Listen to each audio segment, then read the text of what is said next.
What we do here after we go through our throwing progression to begin practice is we go to what we call first things first. Here we do running back, quarterback, ball handling.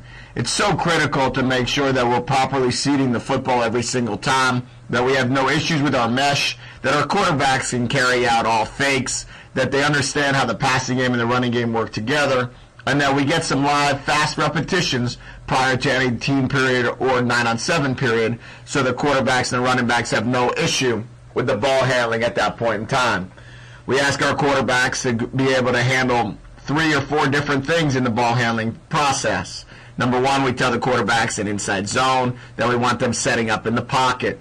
Our tailbacks are aiming at the outside leg of the guard and then making their read for the first inside lineman or down lineman from inside out. The quarterback has to sell it every single time on the inside zone play like he's running play action. We want him to keep the ball hidden as long as we possibly can and then snap his head around looking for the free safety, setting up in the pocket. When we ask our quarterbacks to start going to the outside zone play, now we're asking our quarterbacks to carry out keeper fakes. Here you could see the quarterback running what we would call 18 strong, where we have a split flow outside zone run play. The quarterback is stretching it, understanding the tailback's landmark is to the butt of the tight end. As the quarterback hands the ball off, he then carries out a keeper fake. When we carry out keeper fakes, what we're doing is we're making sure that our quarterbacks get no deeper than 10 yards. More importantly than that, we're asking our quarterback to find the defensive end. The defensive end will either be rushing up the field or will be coming straight down the line of scrimmage. If the defensive end is coming straight down the line of scrimmage, okay, in this case right here, now you can see the quarterback will have his eyes around. He'll find the defensive end and indicate to the play caller whether or not the keeper is going to be there or not. If the defensive end is playing high and closing right here, you can see that the quarterback would indicate to the play caller to continue handing the ball off in the running game.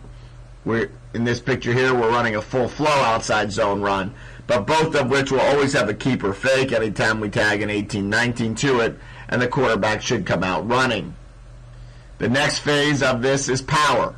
Here, whenever we're running 16 or 17 power, we're asking our quarterbacks to reverse out.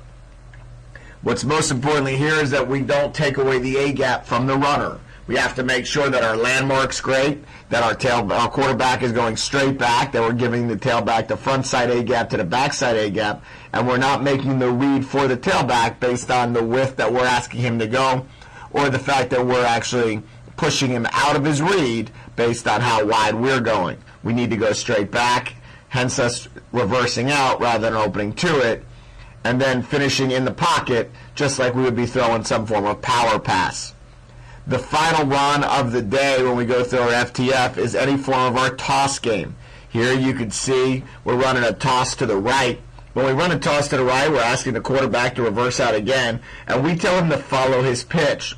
We'd like him to take 2 steps to follow the pitch to make it a nice, clean, easy, soft toss to the tailback, and then snap your head around, carry out the fake, and try to find the defensive end.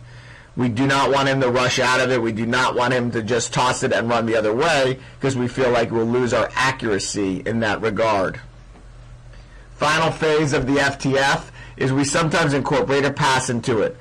So often we don't get to throw to our tailbacks. So here you can see we're incorporating either a throw to the fullback or to the tailback right here, just sitting him down the pipe to make sure the fullback is not just always blocking, number one, and number two, we're able to get a live rep on a throw prior to the start of any team or 7-on-7 period.